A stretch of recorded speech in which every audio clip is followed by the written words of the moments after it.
I'm Melissa. And together, we're Scrappy Sew and So. So we have a special edition today. Not a special edition, sorry. We have a regular edition. We're just going to talk about the blocks we made for row D because we haven't got around to doing that yet. Then we're going to talk about our sponsor, which is the Quilter's Stash Builder.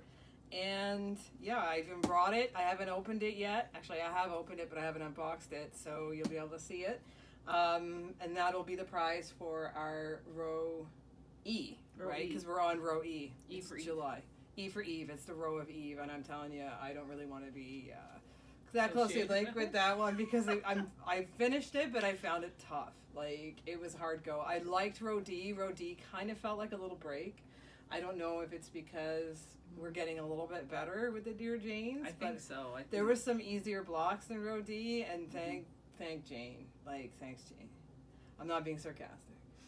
I had to do them all, not all of them, but a lot of them at the end, a little fast and furious. But so I don't know if I experienced that break. The ease of row D. Oh, this is a breezy row now. I just was trying to get it done. Yeah, so let's start talking about our blocks. Yours are right here, and I think they're not in order. Oh. So the first one we're going to look at is D1, which is Allison's Guiding Light, which is this one. It reminds me of the Union Jack. I did this one FFPP. I think it was because I probably started doing this one just as I was finishing up Trinket. So I did. You can still see there's some papers left on the inside, on the back. But yeah, I mean, this one was a decent machine-pieced one, right? Yeah, I machine-pieced it. It wasn't, pardon me, it wasn't that tricky? I just machine-pieced that one. Okay, next up we have Mouse and Mirror. So I machine-pieced this one too. I just basically snowballed the blocks, but of course mine were not even whatsoever. So you can see the points don't match up. Yeah. But I just said I don't care. Mine's wonky. Yeah. Yeah, mine, I was I tried.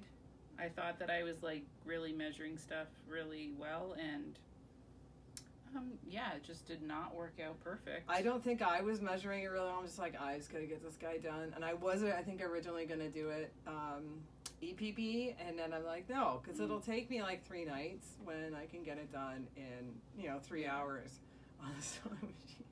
Well, I foundation paper pieced the corners. Yeah, because I see paper in it, and I still did not get it.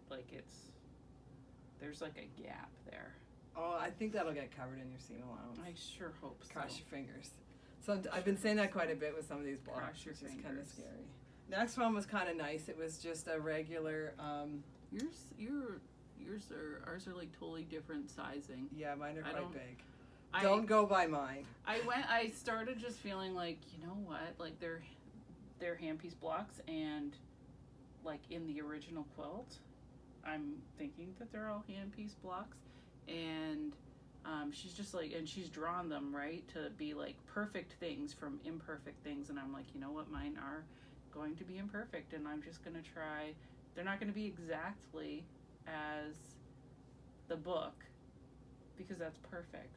It's straight lines on paper, and mine is fabric and real, so it's not going to be perfection. And you get I'm good enough. You look in the mirror and say, I'm good enough. I'm smart enough. And gosh darn it. People like me. We watched too much Saturday Night Live when we were kids. Yeah. Okay, so the next one is, it was pretty straightforward. It was a, what is this? Something Jacks. Yeah, it was Jason's Jacks, and it was basically just a needle turn applique. Yeah, this was my favorite. I did this one early. I did this one last month. This was a nice, I think I had this one ready the whole time and did it last. But I pressed it flat. I'm super happy. I think this is the piece I'm the happiest with that I did, needle turn applique, because it does look neat, tidy. I probably cut the block bigger to start off with so I could trim it down after. Wonderful. Yeah. Very nice. Thank you. You too. Okay, next one, Crystal Star. I EPP'd this one. You can see from the back. Skulls. EPP, what did I do? Oh, I machine piece the middle, and then I needle turn applique the sides, and then I was like so trying to find an effective use of my time. I like cut the seams open and then tucked in the edge there, and then sewed it by machine again. Wow. I was just like, I'm gonna be a rebel this month. I'm just getting it done. Oh, we got a little thread going on there. That seam may be a little bulky, but I am calling it finished. Finished. Okay, next one is Cathedral Window. This one was kind of nice, straightforward, machine pieced. Oh, I FFPP'd this one. FFPP, that's a new term. You can decide what the F stands for. The extra F. I know what I wanted to stand for. Yeah, so that was pretty straightforward. Hey, not too hard. This is why I was like thinking this was a bit of a breeze, because there was a few blocks. I shouldn't say that, because there's still people working on the D row. Still not a breeze. I think life is just getting in the way a little bit in the summer. Like, yeah. When I was thinking about it, I was like, you know what? I don't remember what I sewed last summer. Like, I think nothing. 100 days, 100 blocks. Oh, right. God. Yeah. Did I even sew? Oh, yeah, just 100 blocks. Yeah, 100 blocks. And yeah. Then, I still have to quilt that. The next one is Challenge. This one, I didn't think it was that much of a challenge. No. It was actually pretty straightforward. Yes. Again, I just machine pieced this one. I, for some reason, decided that this was foundation paper. You probably have nicer seams than me.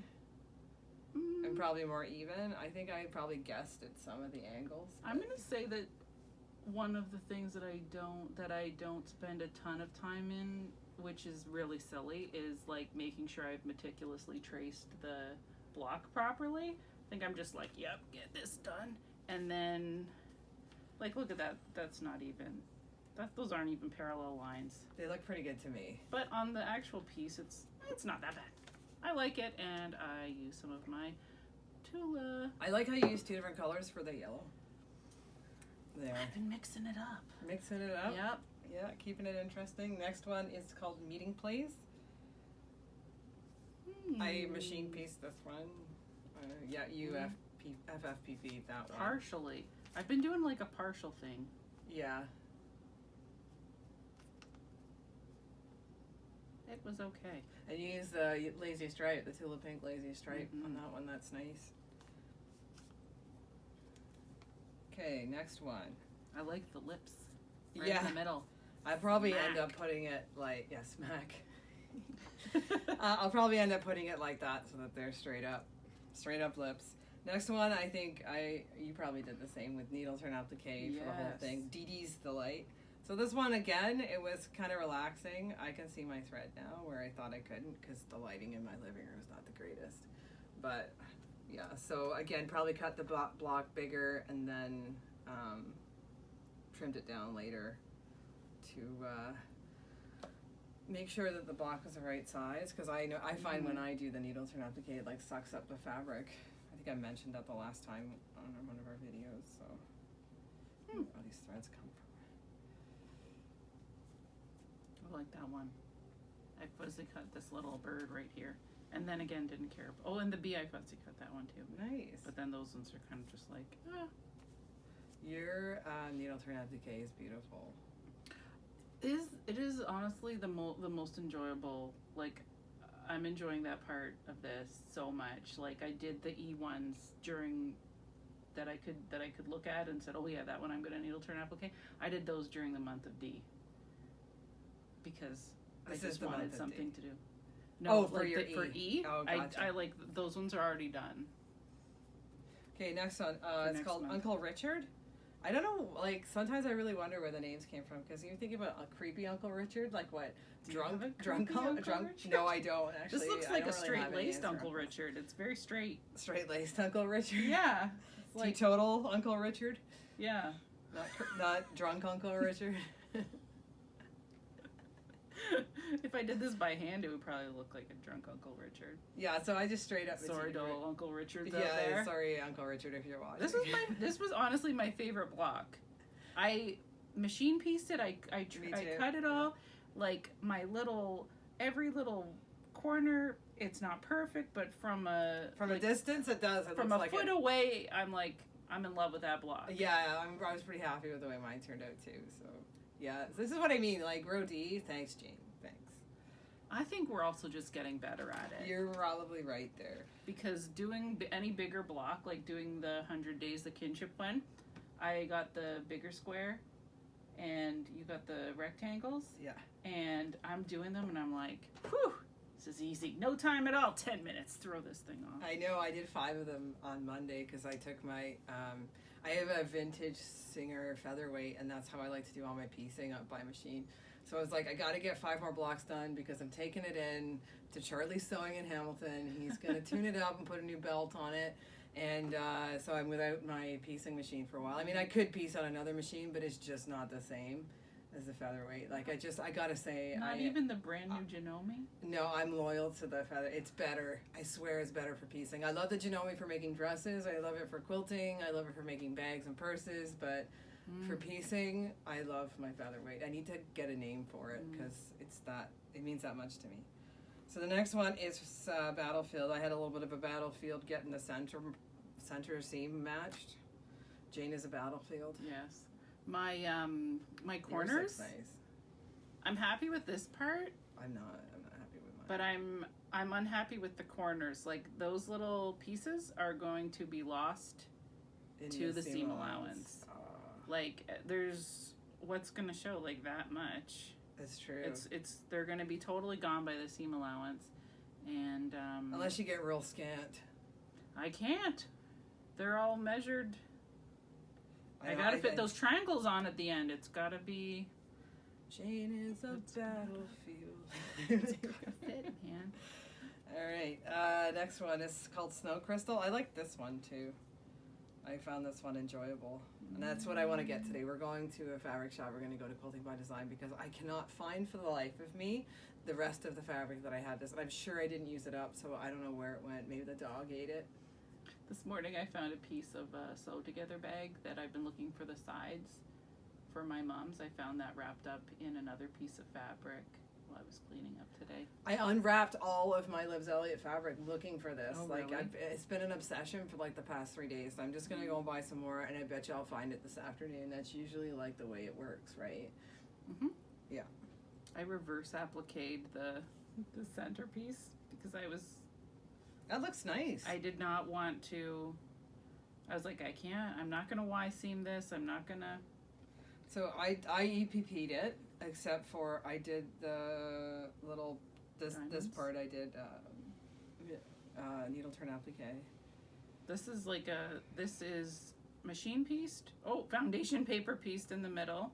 Not that you can tell because it's not perfect, but and then this is reverse applique, and then this is needle turn applique. It's like a mishmash of all of the ways. A mishmash. Well, sometimes you gotta do what you gotta do, right? Mm-hmm. Okay, the next one is called Cross Swords. I totally just EPP'd this one. I'm okay with it. It's nice. Yeah, turned out okay. I needle turned appliqued and I machine pieced the center. Back, messy back. I have a messy back. It's better than a sweaty back, right, Hazel? She's not listening. Better than a swag. Okay, and then the last one. Okay, this is what I'm talking about again. Like this is a nice blog. You're like, thanks, Yeah. Jane. Thanks for the break.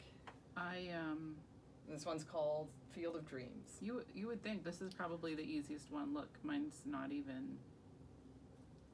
It's not perfect. I think I got a 1/4 inch on my seam allowance on the edge because I was worried about that. If you build it, he will come. Field of Dreams. I'm gonna lose a point when I sew this together. This is 3 gonna points from Melissa. This is gonna be a redo point. Redo point. Are you gonna redo it? Are you really gonna redo it? It depends. I'll probably forget, and then I'll sew it on, and they'll go, "What the heck happened to this block?" And then maybe I'll take it. Maybe if I just rip this one corner off, and then add something else. This is like... Or yeah, just add a bigger triangle on the one side. Yeah. I don't know. Sometimes it's like I'm trying to conserve fabric even though I have a full still bolt. like... I mean, it looks like an entire bolt still, does it not? Oh, totally. Totally. I hope that corner of the room's not on the camera because it's a little bit messy. Yeah, but sometimes we thrive in a mess, right? Oh yeah, well it's definitely a mess here. I spend most of the morning just clearing off this table. Thanks. Thank you for doing that so we can have a video. All right, so the next order of business is just to discuss our sponsor for this month. So our I'm sponsor, excited to see this. I haven't seen it. I know, it's exciting, and it comes in a really nice little box. So the sponsor is Atelier Fiber Arts. The owner of the shop is named Amanda Elias. I hope I said that right because I've only ever read the name and I've never heard it spoken, but I'm thinking it's spelled Elias. Met her on Instagram because she is a Tula hoarder just like we are. But she has like way better Tula stuff than we do. Yeah. And yeah, so I've just been, we were following and we're hoping that, because she's coming to Southern Ontario this summer in the next couple of weeks, we're hoping we can have a little get together and maybe we can even film another special edition Scrappy Sew and So episode, which would be super. So this quilter scrap box, so this is how it comes. It comes super fast. She ships it from Montreal and I get it like in the next day or two, I swear. I know. Wow. What up with that? All right, so usually she sends a color copy of the pattern by email, and then there's always a pattern in every one. So for this one, it was like 1 melon raisins, and she writes all the patterns herself, which is really cool, and she's really good at math. So this is for sewing curves. So in the pattern, she's got all of the templates that you can, so the templates for making the watermelons, and then there's even little templates for seeds. And what I would do would be to trace this onto piece of paper, right? If I were going to make my watermelon seeds, and I could raw edge applique them, or I could yeah, you could fuse them on, or yeah. So there's that one. That's a lot of small pieces if you wanted to needle turn applique. Yeah, but after doing Jane, I mean, why not, right? No triangle is too small. And then usually it'll come with a little card. This time it came with a little explanation on everything and a little nice little note from Amanda. And this is also my favorite part, is that it always comes wrapped in an old pattern. Trousers, right? So I think that's pretty cool, right? So they're using tissue paper. It's like a sewing pattern. So this is the fabric that comes with it, and it's usually intended for the blocks, right? So we've got some ombre. Oh, that's nice. I know.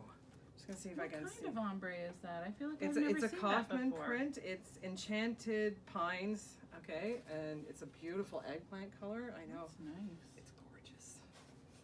Gorgeous. I'll fold it up after. Here, I'll fold it while you. Yeah, so it's at least half a meter of that. Right, and then I think this is a full meter because it feels pretty heavy, or maybe it's not. Maybe it's a half meter. Wildflowers, timeless treasures. So it's it's half a yard. So there's another nice print.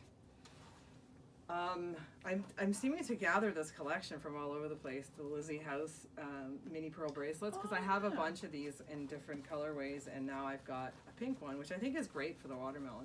Hopefully, I'll end up eventually doing that. So there's another half yard of that. Of the Lizzie House mini pearl bracelets. And then we move on to the greens. I see thread. You see thread. I see thread. I see thread. So there's about a half yard of this one. That's nice. These are like shells? Tops yeah. of shells? I think I should try to figure out what this is because Mermaid Days by Corey Dante. Yeah. So they're like green shells. This is probably intended for the watermelon rind, right? Nice.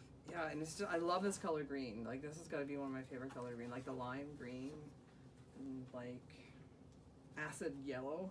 That's what it's called. And then there's about I think this is a fat quarter of. This is like map This is folding. another one of Corey Dante. Is it Fall Goodness Ferns? I think. Oh, The Makers by Corey Dantini. Dantini, that's it. I think I said Dante before. So there's a fat quarter of that. And then a. That looks like little white watermelon This seeds. is the ferns again, Corey Dantini. It's a nice blender, right?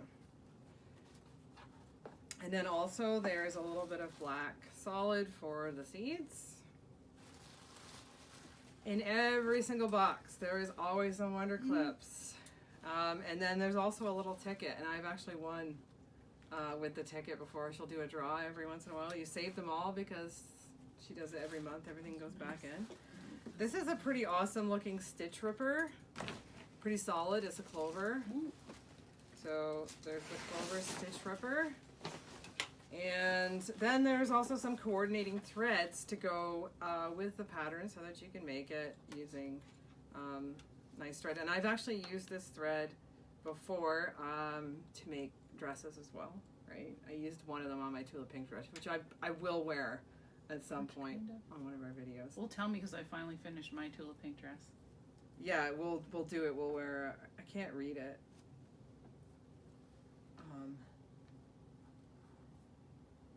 Provencia thread. So it's a 50 weight mercanized cotton thread. Right? And I've got a large spool of green, and then I've got 3 coordinating 100-meter spools, and this is nice thread. It is really nice thread. So all of that stuff, right, comes in the box, right? That's cool. And I have a subscription, so every month I get one. It's awesome. Yeah, it is really nice to get. It's a nice surprise. It's like Christmas, once a month. And like I said, it comes really, really fast. And I know she ships to the States, so if you're interested, you should check it out at, you can Google search the Quilter Stash Builder. You can find Quilter Stash Builder on Facebook, and you can also find Atelier Fiber Arts on Instagram. And if you remember, if you watched our video, our first video for the shop hop, I put a little stop motion video that she sent me on the end of the video, so you can see it all kind of climbing out of the box by itself. And again, I will probably in the video, when I edit the video, I will add like the website so that you can go and take a look if you want to join, because I'm telling you, it is not expensive whatsoever, and it is also